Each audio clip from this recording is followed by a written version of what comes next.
This is the 401k Fridays podcast, and I'm your host, Rick Unser. If you're a retirement plan fiduciary or administer your company's retirement plan, you've come to the right spot. Our format is pretty simple. In each episode, we select a timely and informative workplace retirement plan topic, we pick the brain of an expert guest, and provide you the hard-to-find perspective you need to make informed decisions that benefit your plan, your employees, and company. Now here we go with this week's episode. Generally, when I develop topics and content for the podcast, I'm catering to the mid and large plan market. Today, I'm excited to welcome Chad Parks, the founder and CEO of Ubiquity Retirement and Savings, to discuss the world of small retirement plans. As you'll hear, Chad brings his years of experience and is not shy to share his perspectives on the topic.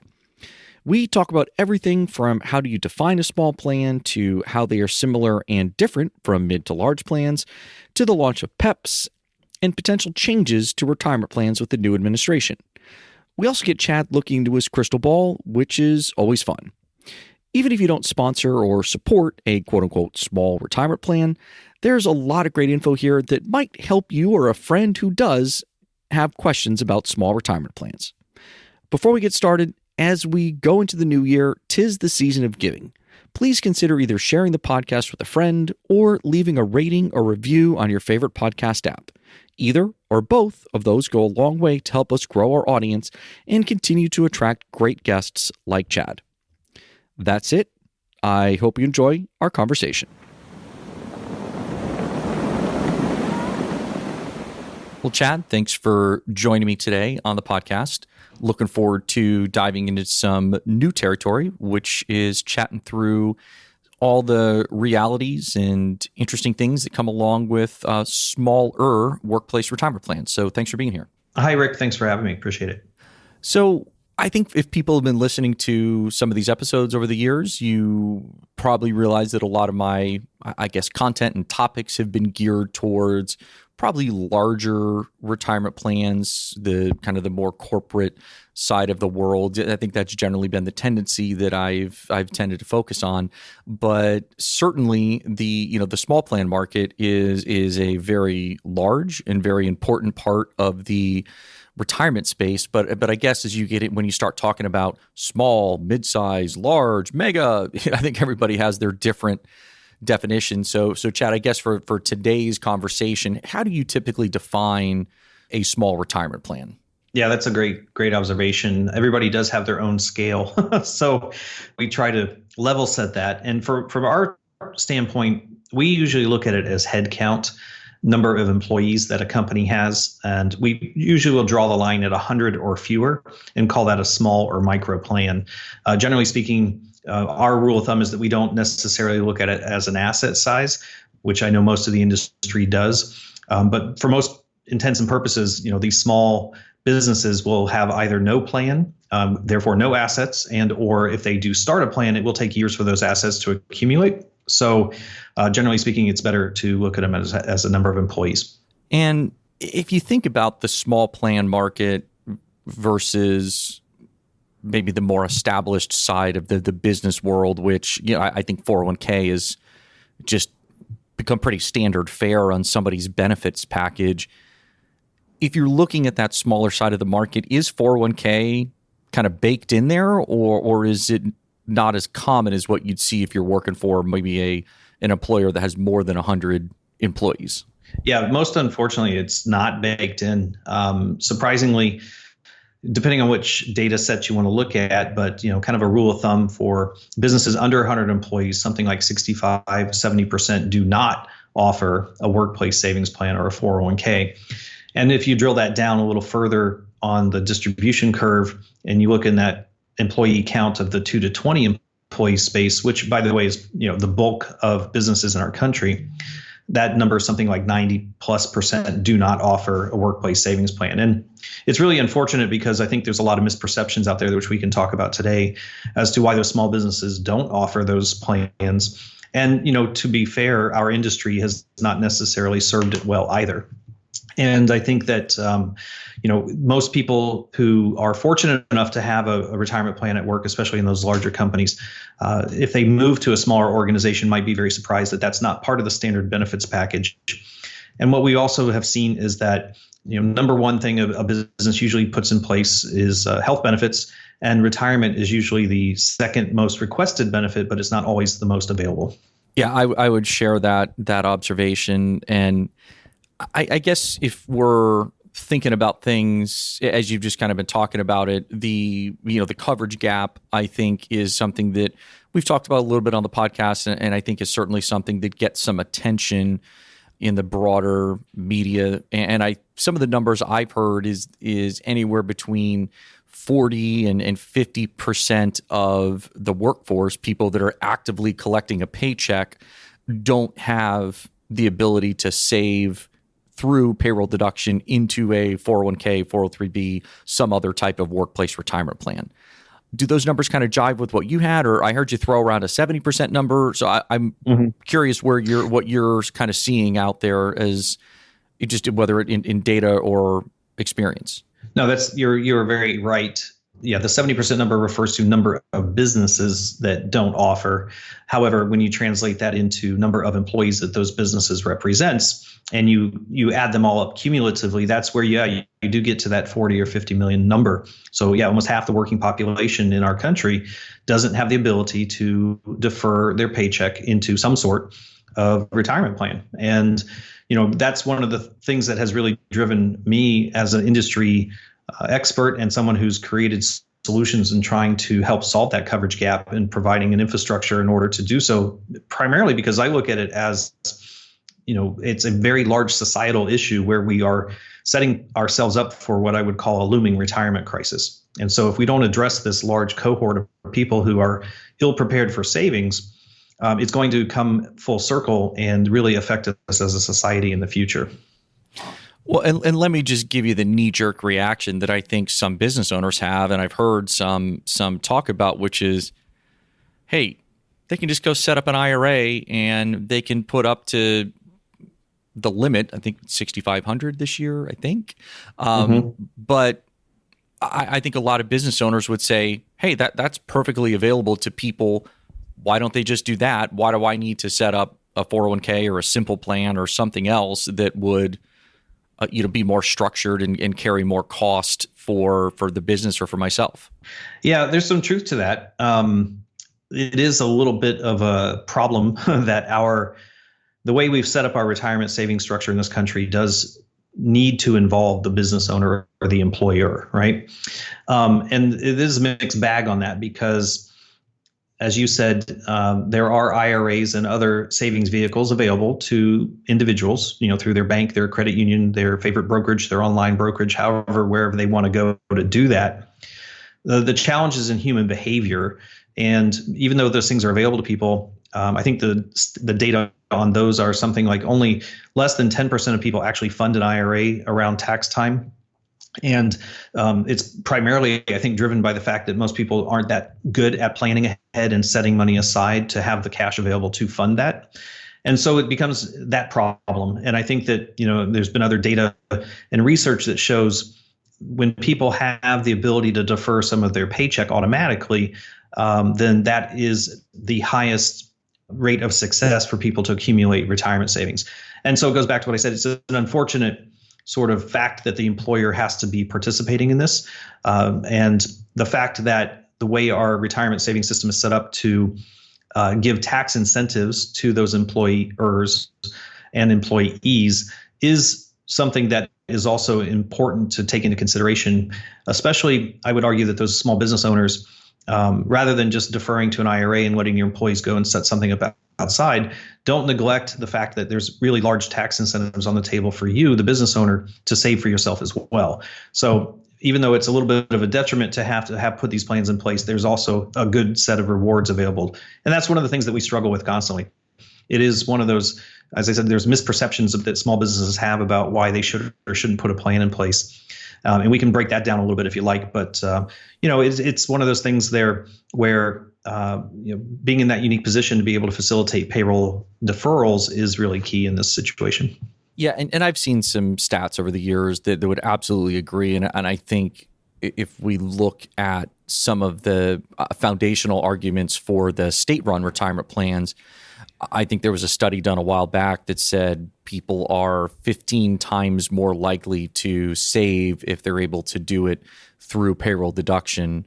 So I think that what you said there is kind of the absolute perfect answer, which is just, hey, it's all about behavior. It's all about making things easy versus, well, the pros and cons of a 401k versus an IRA are a lot stronger. I mean, to a certain extent, yes, there's a lot bigger benefit to a 401k in terms of savings limits and things of that nature. But I would agree, so much of it comes down to the behavior side of it, that the more we can do to help and support and use what we know about individual behavior when it comes to money and finances, the more we're going to set people up for success. Yeah, very much so. And you mentioned the state mandates that are out there. And I know we're going to talk about that a little bit, but the way we look at this is when you are encouraging or requiring small business owners to get themselves into the ecosystem of retirement savings. And it's true that the employees that you have and maybe yourself, you don't necessarily want to save. Our rule of thumb is, if you want to save more than $500 a month, or roughly, the $6,000 a year, if you or any of your employees want to do that, then do look at a 401k. But if you and your employees do not want to do that, then perhaps a 401k is too much horsepower for you. And that's where the role of different types of plans, things like payroll deduct IRAs or simples in certain cases, might come into play. And there's pros and cons of each. And I know you know that and your listeners know that. The idea that if you do a simple, you are required to do a match, that's one of those things that is kind of a gotcha that is hard to explain to a business owner. Whereas a payroll deduct IRA, low savings limits, but very little need on the behalf of the employer to do much. And with the 401k, if they want to do a match, there's safe harbor options. So what we found in our practice is it really comes down to educating those business owners about, one, as I mentioned, the tax benefits that's available to them and their employees. Two, kind of polling their workers and seeing how much does everybody want to save or can they actually afford to save. And three, coming up with the best plan design, be it an IRA or a 401k or a safe harbor 401k that matches those needs. And by helping educate that audience and overcoming those objections, we generally do get people into the savings system. And something that's always been of sort of interest to me was one of the big objections a lot of these small business owners have is that they say, well, I don't want to have to do a match. And we say, that's fine. You don't have to. What you have to do is just provide the infrastructure to you and your employees, let people save their own money, no matching required. However, once we do have that opportunity to educate them and show them what a safe harbor match could do for them, the business owner, and maybe their other highly compensated employees, over 50% of our clients end up adopting a safe harbor, which is very interesting. So because, again, that incentive that's put forth to do so. No, and that kind of leads me down the path of one of the things you said earlier, which is I think the kind of the service and the support for smaller businesses in the retirement services community, I think is been a little bit of a challenge. I think certainly there are some organizations out there that are, hey, big brand name companies that don't really want to be playing in the small market. I think you've got others that are active in the small market and do a good job, and then you've got kind of everything in between. So I guess if you are a retirement service partner who is working with smaller businesses, what are some of the things that you found to be successful or helpful in kind of supporting these smaller businesses and helping them make some good decisions, not only for the business, but also for their employees when it comes to either setting up or administering or overseeing their workplace retirement plan?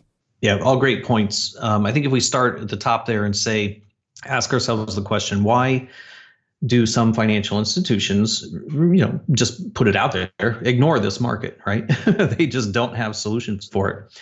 And there's a couple of reasons. One is the traditional AUM business model, where we're driving assets into investments that charge an asset fee and or an asset fee model for some of the ancillary services that are performed. And as I mentioned earlier in the podcast here, these plans are small. They don't have a lot of assets. So it's really hard for these organizations to generate enough revenue to justify it. And then you look at, what are their cost structures? And a lot of them still have legacy systems that they're running, very expensive, computer systems and very expensive infrastructure and overhead that they need to apply. And there's certain profitability ratios at which, these small plans just won't generate enough money for them to justify them. And then, offshoot of that is also distribution costs. And, how do you attract advisors and or people who are out there, quote unquote, selling these plans to these small businesses to be able to generate enough revenue to make it worth their while and to be part of the ecosystem. So when you have that kind of problem, what you need to do is think about it in a way that says, how can we bring a turnkey solution to this audience that can do a lot of the necessary work that's required of the moving parts of a 401k, which you and your listeners are very familiar with, especially all those things that happen at the plan level and at the plan design level, and the compliance testing and the remedies for that and the tax filings, and there's a lot of moving parts. And so you have to be able to automate and streamline that as much as possible. And then you have to look at it from the investment side and say, what can we do cost effectively here for these many, many small businesses without overextending ourselves and not being able to serve them profitably either. And so what we've seen is that a lot of advisors will come to the table and some other providers, and they'll look at this and say, for this audience, what we have to do is create a one size fits most approach. We can't really do highly customized investments. We can't do highly customized plan design, but we can definitely do something which is going to be good for most, something that is, flexible enough not to completely make it unattractive. And as it comes to the investments, let's take on some responsibility, but let's do it at a macro level where we will monitor, we'll pick investments, we'll monitor them, we'll put them into model portfolios, and we will charge a fair fee for service for doing that. And that's going to apply to all of my small business customers. And there's nothing wrong with that. We found that that's very welcome in this end of the space, and that, they understand that the providers in the space need to have economies of scale.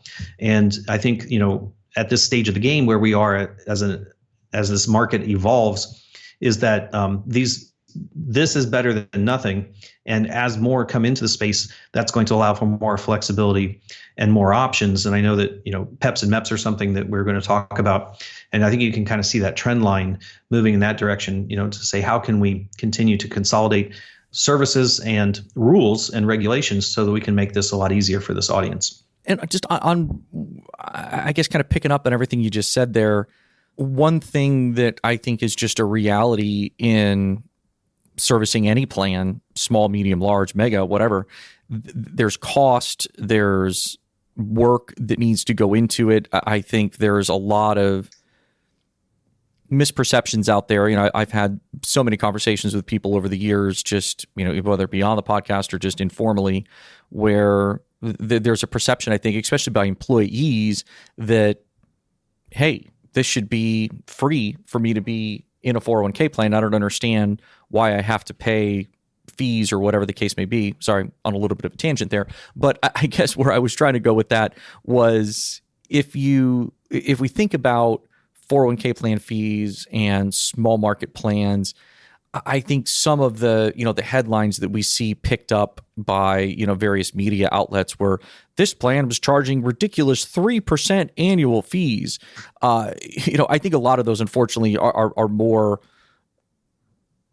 let's just say, relevant to the kind of the small plan market, where you've got a small pool of assets or no assets, and you've got somebody who doesn't want to pick up the tab for plan administration. So somebody's got to build in a very high asset-based fee to cover the costs of doing all the work that goes into running a retirement plan. So I'd love maybe just to comment on kind of how you think about that. And then also, what is the appetite for some smaller businesses that would say, all right, we can either charge higher fees, which is understandable, or, hey, we can send you a bill for a few $1,000s a year and you can have a much more streamlined and cost-effective plan from a cost standpoint to deliver to your employees. I know I just said a lot, so kind of pick whatever you want and go with it, and I'll follow up as needed.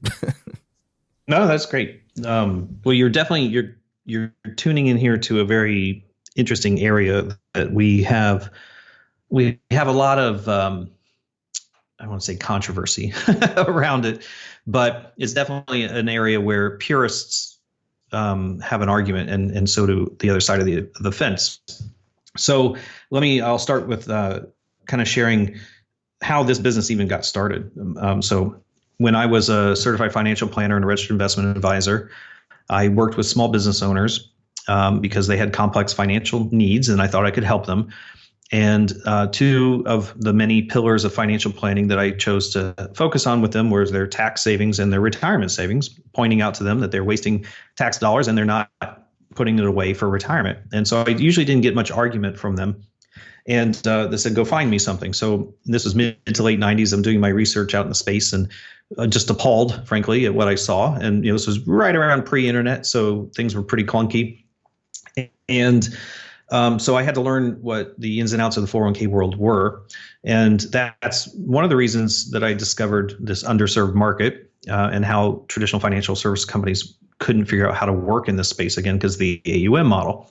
And so my challenge before me was, how can I create a revenue model that will still pay me, to have my doors open and keep my lights on, but with these plans that don't have enough assets in a traditional sense to generate enough revenue. And, I just did a quick sort of calculation and determined that the average small business 401k plan would be worth, in a traditional AUM model, about $10,000 over 5 years to me as an advisor, a provider in the space. But reality is that I'd have to wait until years 4 and 5 before those revenues would be there in order to, have enough assets accumulated. But that didn't solve my problem of being able to stay in business for the first 3.5 years of that. And so it was very simple math. I did, $10,000 divided by 5 years is $2,000 a year. Divide that by 12 months is approximately $165 a month. And I posed the question and said, would a small business be willing to pay $165 a month for a turnkey 401k, fully bundled open architecture that provided all the services that were necessary? And then, without the focus on an asset fee. And of course, the investments will have their investment related expenses, and we'll strive to provide the most cost effective and good returning investments there. And that was the hypothesis. And, to this day, 20 years later, that is still the way we do our business. And that is the way in which we are attracting more and more competitors to the space. And that's really the reality of how the business has to operate. So you need to generate at least enough revenue to get by and keep the lights on. And to your point, we do have the purists out there who will look at that and say, okay, well, you're charging the business one thing. And, just to give you an example, that 165 a month, we started with that and we've evolved. We have products that are less expensive than that, and we have products that are more expensive than that, just depending on the complexity. And then later on in the existence, we added a small $5 per participant per month charge for those who were savings in the plan instead of an asset model. And so that's when that argument comes in. If you're charging $60 a year over somebody who has a $1,000 balance, yeah, that's a 6% fee. How dare you, right? So, we constantly have to remind people, though, that, something's better than nothing, providing them access, and to remind them that, that is a moment in time snapshot, and that my $60 will stay static while their savings grows. And that over time, as a proportion, as a percentage of their balance, that number is going to continue to drop. At some point, when you're $100,000 balance, what does $60 look like? It's negligible, and then as the plan grows, and those become negligible. So it's just one of those things. It's an unfortunate reality that we have to have certain fees in place. And yes, if you were to measure it on the traditional percentage of assets, it may seem high, but we encourage people to look out 5, 10, 15 years and look at the trend line. And I can guarantee you that with the flat fee model that we've adopted, it is much more cost effective in the long run for these savers than it would be otherwise. And so much so that, we've got models that say it's like 10 times less expensive over a lifetime. So that's how we approach that. If somebody can show me a way in which to find a better way of doing that, I'm all ears.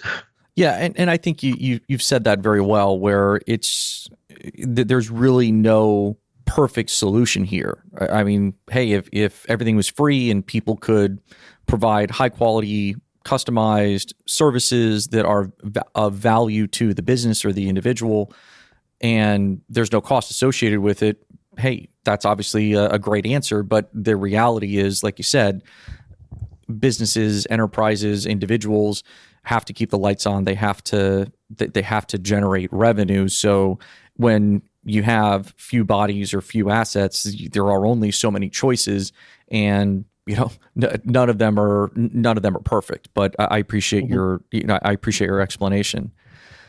I guess if you look at sort of where the market is today for small business retirement plans and maybe where things head, I've had a few people that are kind of future gazers, or people that look into their proverbial crystal balls and have said this small business space is kind of ripe for disruption, whether that's a big tech player like an Amazon or an Apple that has millions and millions and millions of users and subscribers, to be able to come in and just kind of take some of their technology and say, hey, we're now going to reinvent the 401k plan for small businesses.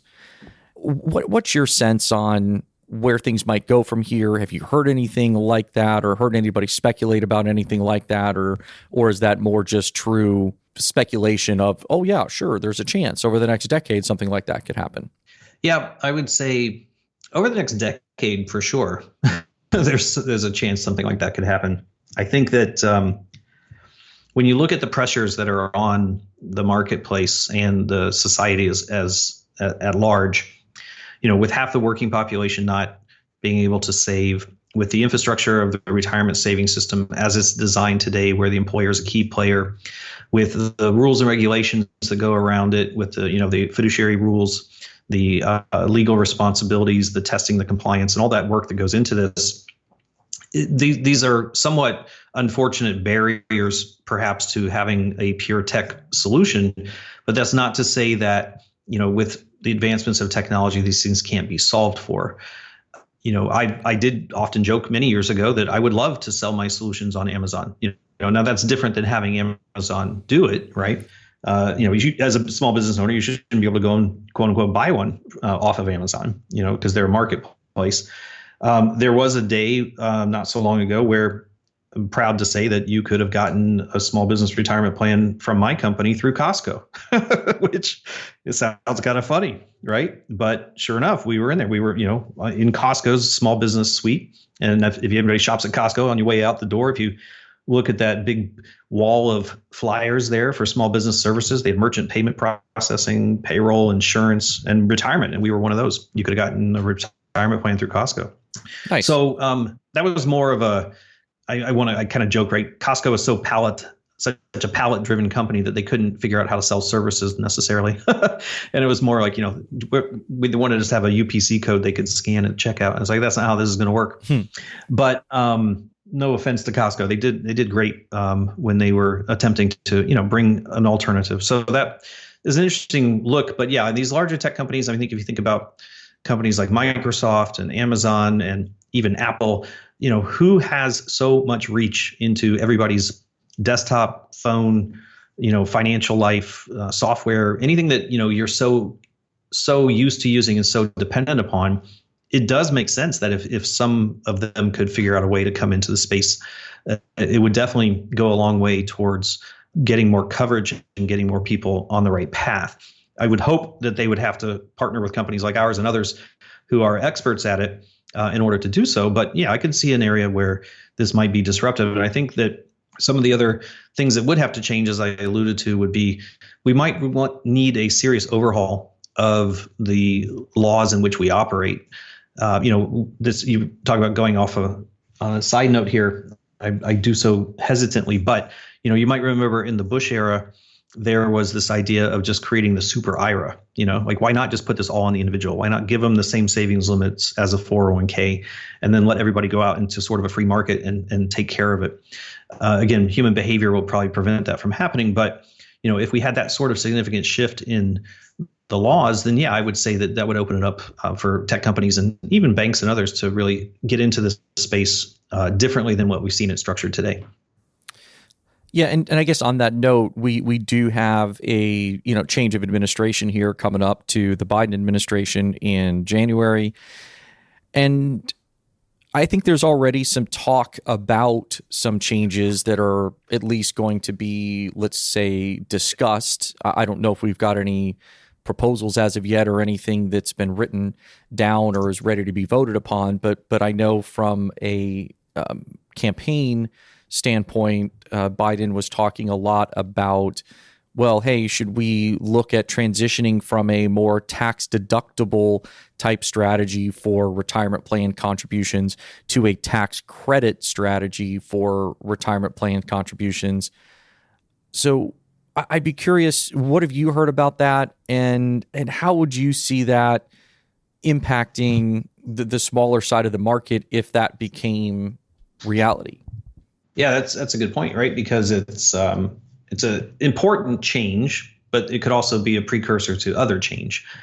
So what you're referring to is the proposed shift from tax deduction to a tax credit for dollars going into retirement savings, in particular 401k.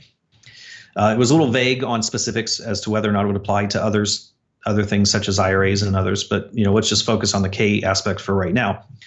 And is it good or is it bad, and who wins and who loses, I think is the way to look at that. And so the initial reactions from the industry were that it's bad because you're going to be taking away some of the benefit to the higher earners in terms of the proportion amount of tax savings that they have and then the incentive to put money into the plan.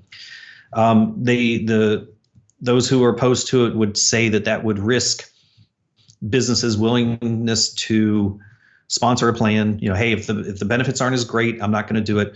They would risk that the higher earners would curtail some of their savings as they didn't get the larger benefit. And then let's look at who benefits. The shift from a tax deduction to a tax credit would then put a larger percentage of tax savings onto the lower earners or lower savers. And I think the number they floated out was like a 24% or 26% tax credit versus taking a deduction at whatever tax bracket your highest dollars come in at. So you can see how that would take away from the higher earners and give it to the lower earners. I think net, you have to ask, are these who are opposed to it, are they right in that the higher earners and the businesses would be less likely to put plans in place and or to take advantage of it? My opinion, as someone who's been in the industry for a couple decades, is no, I don't think it really would. Like it or not, the 401k, and I think you've even mentioned this earlier, it's pretty much here to stay, and it's the biggest thing we have as a retirement savings vehicle. And people are quite used to it, and large companies are quite used to having them. And the government and the macro trends have made it such, with the removal of pension plans and, with the uncertainty of Social Security, and that's only meant to be a small part of an individual's personal savings. I really don't see that, smart people would shoot themselves in the foot by not saving for their future just because there's a little bit less tax advantage to do so. So I don't really see that being too much of a problem. And I think, if you look at the intent of the plan, and is it noble and does it achieve what it is designed to achieve? And I think what they're trying to achieve with that is to bring more low-income savers into the system, and even those who aren't saving into the system, by rewarding them with a higher tax benefit. And I think anecdotally, yes, I do think it would. I think that for people who say that they can't afford to save, there's some legitimacy to that. Our wages are static, and there's a lot of people who are barely making enough to get by. But by shifting those tax dollars towards that audience to say, come on into the system, and we're going to kind of jumpstart your savings by doing a dollar for dollar tax credit up to a certain amount, then they might really rethink the reasons that they weren't saving and say, that's almost too much on the table by the government to ignore. And I think it would draw people into the system. Yeah, and I'll come back to some of the comments on fees here, right? I don't know that there's a silver bullet where if you make changes, everybody's happy. And again, I don't think everybody's happy with the way the current system works either. So I think this is also one of those kind of delicate balancing acts, as you talked about there. But I guess one thing I'd love for you to drill down on in some of your thoughts or opinion there would be, I think some of the pushback has been that, hey, I'm a small business owner and either I have a plan or I don't have a plan, but currently as a small business owner, there's a lot of benefit to me, or there can be, depending upon how I set up the plan. If I do some of the really fun sort of plan design elements, which can come in with matching and profit sharing and all sorts of fun things like that, that can really, as a small business owner, kind of either help them catch up or accelerate contributions because, hey, I spent 10 years building my business and now I'm finally in a spot where I can actually start saving for my own retirement. Anyways, again, I digress. But since that's, I feel like a market that you're much more attached to and much more in tune with than I am, if you take away some of those, or let's just say diminish some of those tax benefits, does that cause a small business owner to think differently or about the value of a 401k plan or no? Well, I don't think that it's significant enough to dissuade them, because not only, there's a shift from high earners to low earners with the actual savings going in from a tax deduction to a tax credit. But if you still are someone who's fortunate enough to be able to maximize your savings into the 401k, and if you applied a 26% tax credit towards that amount, that's still a significant chunk of money. That's over $5,000 that's coming back to you. So maybe it had been $7,200, but now it's going to be $5,300. Is that really enough to say, forget it? No.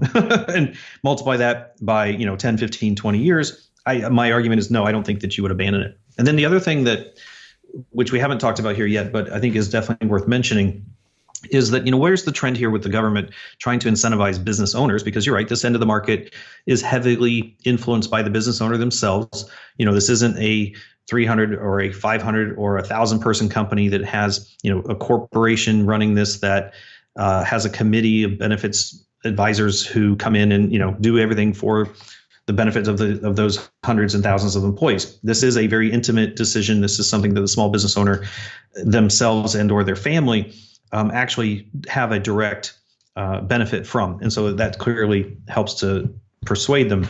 So what the government sees here is they say, because of the design of the system, and we do have to involve small businesses in the equation, what can we do more to make this easier and more attractive to them?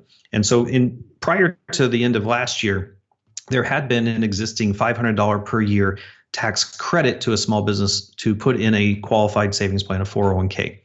$500 up to 50% of your eligible expenses. So it was modest, and we had firms take advantage of it, but that wasn't really moving the needle per se. And then at the end of 2019, you might recall the Secure Act, which passed. It was one of the most bipartisan bills in recent memory. It was 418-3. It passed the Congress, and then it got piggybacked into the Senate on the spending bill. But what Secure Act did was it changed, amongst other things, there's like 20 some odd different provisions in there, which I liken to a housekeeping bill, where it really cleaned up and fixed and addressed a lot of these lingering issues over the many 10 years or so of retirement, where some things didn't align and they just needed to clean some things up. But the two really most significant things out of the Secure Act last year was, and one in particular that we're talking about for the business owner's advantage, the tax credit calculation changed. And they said, let's give you not up to $500 tax credit, but let's give you up to $5,000 tax credit to offset the expenses that you may incur in setting up a retirement plan. And the math changed on that. Instead of a flat dollar amount, it's now $250 per eligible employee, up to $5,000. So round numbers is that's around 20 eligible employees that you get credit for. Anything over that, it's okay. You're still getting a significant credit. And I think and that the way the math worked on that was 50% of eligible expenses not to exceed $5,000. So to put that into perspective, we have turnkey solutions for round numbers, $100 a month to a small business, and we have ones that are $200 a month. So if you're spending $2,400 a year on your retirement plan, in the new math, the government's going to give you $1,200 credit off of that. So, the price of this and the cost associated with it should not be too much of a concern to that small business owner. And then fast forward to today, and we're looking at in the news recently that Secure Act 2.0 might be coming through, because they realize that they probably should get behind this and do a little bit more. And one of the proposed changes there is to go ahead and still keep that $5,000 tax credit, but instead of 50% of eligible expenses, go ahead and make that 100% of eligible expenses. So what that does to the small business owner is it removes that, any cost associated with putting the plan in place, takes that off the table. So then it really now becomes more about a personal decision to that business owner. How much can we afford to save? How, do we get that tax credit or tax deductibility of the money we're saving? As you were talking about there, can we do some more creative plan design where I can do a safe harbor to guarantee I maximize my savings? And do I want to look at a profit sharing and or new comparability where I can sock away even more money if I have the ability to do so?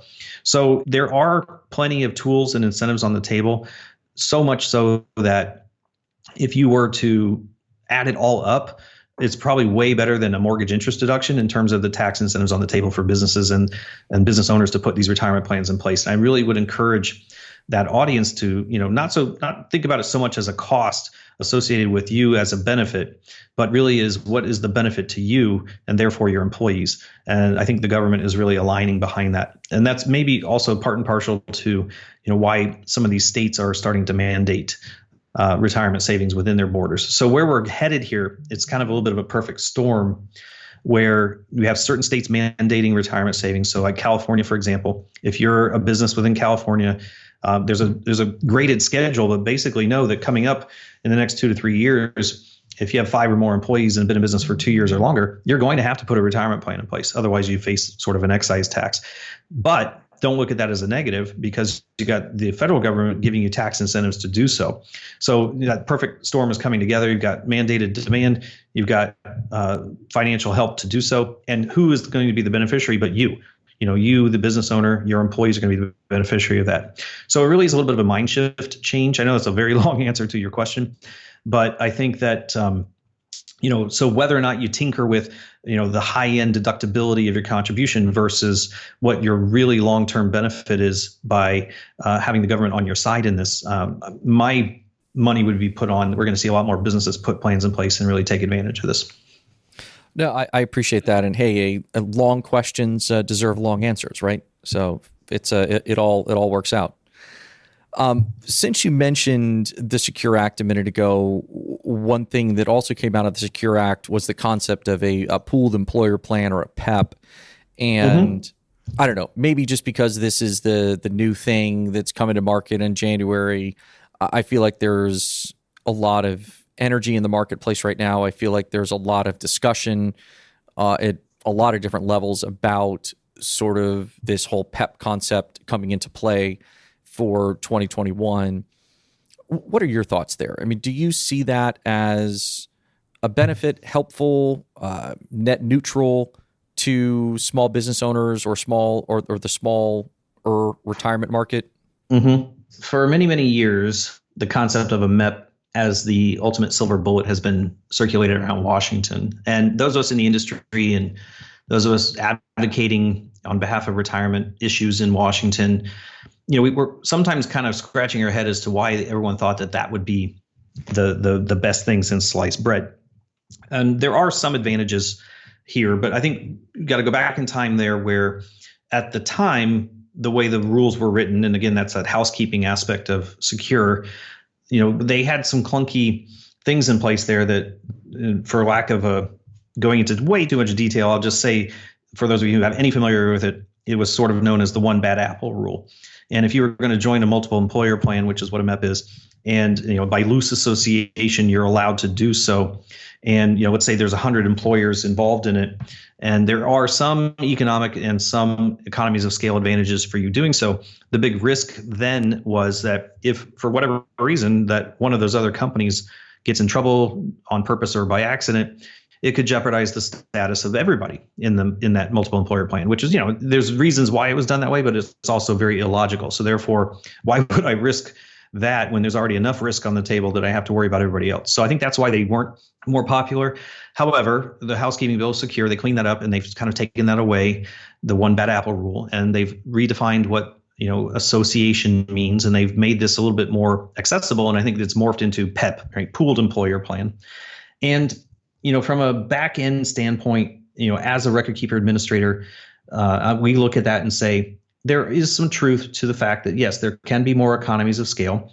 We do have a few things that are different operationally and on the plan adoption steps and the way in which we'd administer and run the plans and the way in which we could do more on behalf of our clients, which would remove them from the equation, which would make customer service easier. So we do now take a stance where we're supporting the idea. And with more clarification on the rules, which I know are coming out of Washington right now, from a layperson standpoint, though, or from a business owner standpoint, or even a medium-sized business, with looking at this thing, is there something I should take into consideration? Really, to boil it down, there's two areas of fiduciary responsibility that a plan sponsor has. One is in the plan administrative functions, and the other is in the plan investment, picking and choosing and managing those investments. The investment side of the equation has generally been fixed a while ago, with 338 fiduciary advisor, how advisors can play in this space and do so in the best interest of their clients. And that stuff's been sort of taken care of. But the other half of the equation, the plan administrative fiduciary role, is really what PEP is starting to address. Because what it does is it makes it much more attractive to a small business or a medium-sized business to completely be able to hire and outsource all of that functionality instead of leaving some of the responsibility on them. And so we as industry are starting to respond to that. We're asking for clarification around what we can and cannot do in terms of being responsible parties on the plan administrative level. And that's where the pooled provider and the pooled employer plan and this thing called the PPP, which is those who might be sponsoring and being responsible for hiring the different providers to the PEP, come into play.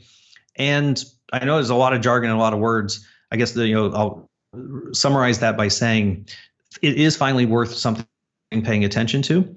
And I believe that the way they've written the rules is that everyone's supposed to be acting in everyone's best interest, which will spur competition, which will create hopefully another option for a certain segment of the market that complete outsourcing of these responsibilities is attractive. So that's where we are with it. It's still an ever evolving issue, and a lot of these final regulations and things have not been settled upon. So we're still in a TBD mode. But yes, you're starting to see some movement, some other providers pool together resources and be in position to offer this solution should this be the direction that everything goes. And I think I'd just add the last thing on that is that it is another option and another way of getting to the end result. It's not meant to replace individually designed plans, because remember, there are some disadvantages to it too, right? This is a one size fits all. You will have limited choice in your investments. You'll have limited choice in your plan design. But the flip side of that is that's good for a certain group of businesses and business owners who just want the benefit without all the complication. Yeah, no, well said. And I think that there's probably a lot of benefit to employers of all sizes just to understand what a PEP is and look into that as part of a regular course of reviewing their 401k plan, just to at least understand kind of what the pros and cons of that might be. And I would 100% agree with you. I think for some people, it's just that they're not the way they want their plan set up, whether it's from an investment standpoint or, hey, we want to exclude this type of compensation, or, hey, we want to test our deferrals or our profit sharing contribution in this way. Okay, well, you might not fit in a PEP, or, hey, we want to have I was joking earlier today with somebody, a Bitcoin fund on our, on our retirement plan. Well, okay, that's probably not going to work out for you in a PEP. So I think there's definitely a lot of things like that will, and also some more common things, quite frankly, that probably won't fit into a PEP that some people might appreciate about their individually designed plan. But I think there's also a lot of employers out there that are, hey, if you can make my life easier and I can focus on running my business and sending you payroll deductions, I'm okay with that. Yep. So I think, hopefully what it does is it's not cannibalizing the existing standalone plan design market so much as it is bringing more to the table. And, that's our hope. Yeah. And we'll obviously, time will tell how that plays out. But again, we don't even have a PEP that's live yet anywhere because they don't come into existence until January. So a lot of this is at this point speculation, and we'll I'm sure be talking a lot about this in years to come. So we've covered a lot. You've hung with me on kind of a little more of a surreptitious way that I've been guiding you through this. So I apologize for kind of bobbing and weaving here. But as we think about small plans, small retirement plans, small business and workplace retirement plan topics. Is there anything we missed or anything that you think would be helpful to discuss or share before we wrap up? Well, and I appreciate the journey you've helped to lead us on, so thank you for that. Clearly, there's different levels of understanding amongst your listeners, and in different areas of interest.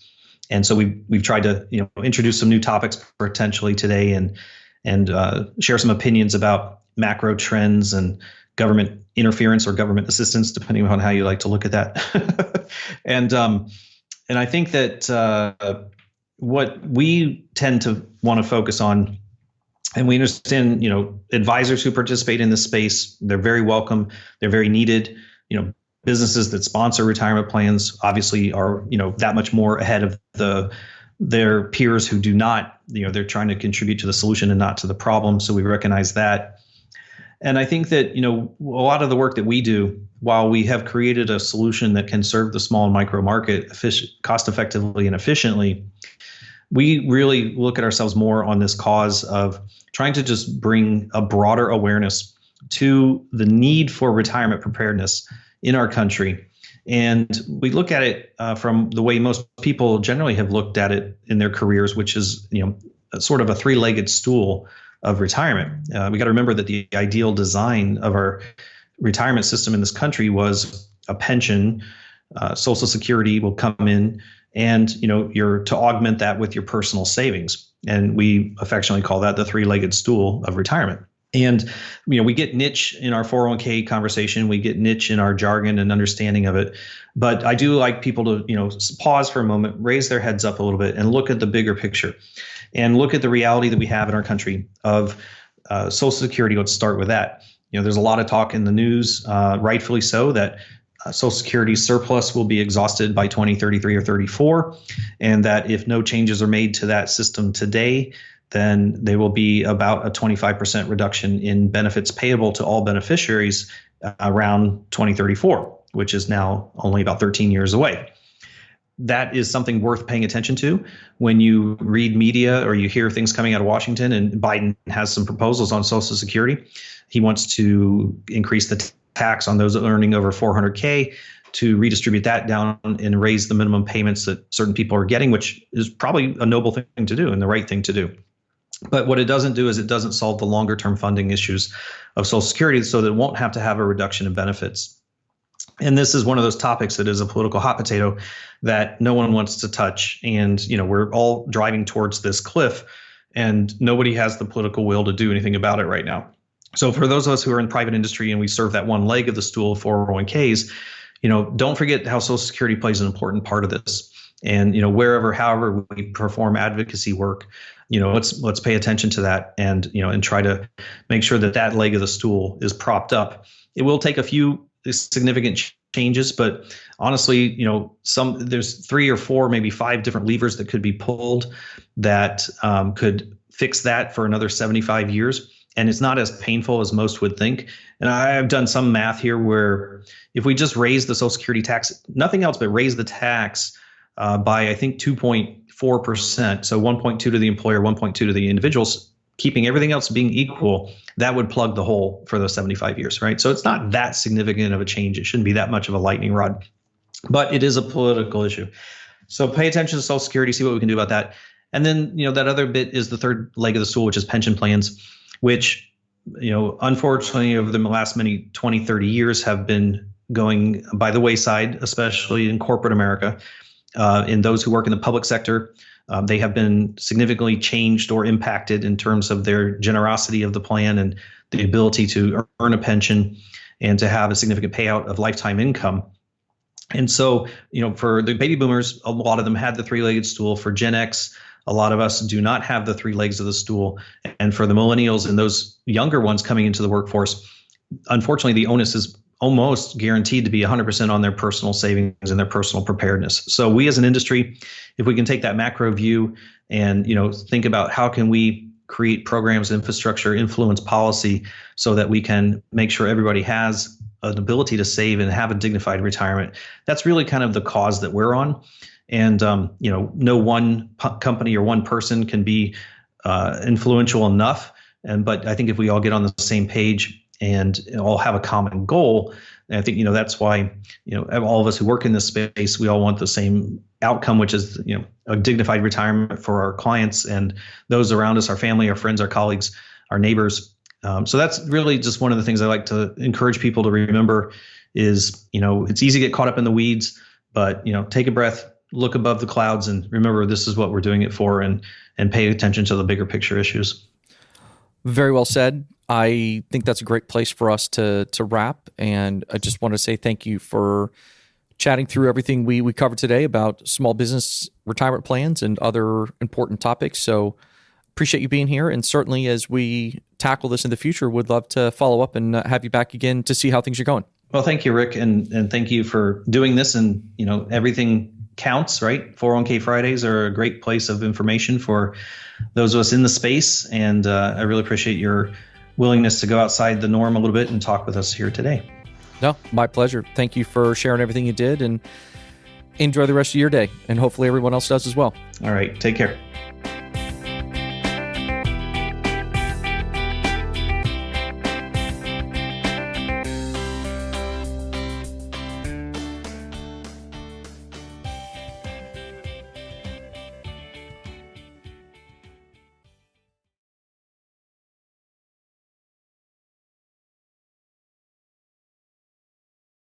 And there you have it. Chad Parks, founder and CEO of Ubiquity Retirement and Savings. Always great stuff and always fun to explore a new topic or one that we don't talk about quite as frequently. So thanks again to Chad. As I mentioned at the top of the show, coming into the holiday season here, if you are in the spirit of giving, would love for you to share the podcast with a friend or consider leaving a rating or review on your favorite podcast app. Both of those or either of those go a long way in helping more people discover the podcast and continue to help us grow our audience. Also, if you have a topic that you think would be good or a guest you think that would be fun to hear from in 2021, always love to hear about them. Send me an email to feedback@401kfridays.com. You make the suggestion and I will take it from there. That's it. I hope you make your Friday a 401k Friday.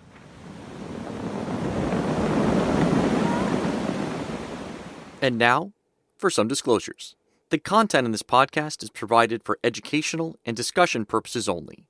Investing involves risk, including a potential loss of investment. Lockton does not and cannot guarantee the future performance or specific level of performance, the success of any investment, or success of any strategy. Nothing contained herein may be construed as investment or legal advice.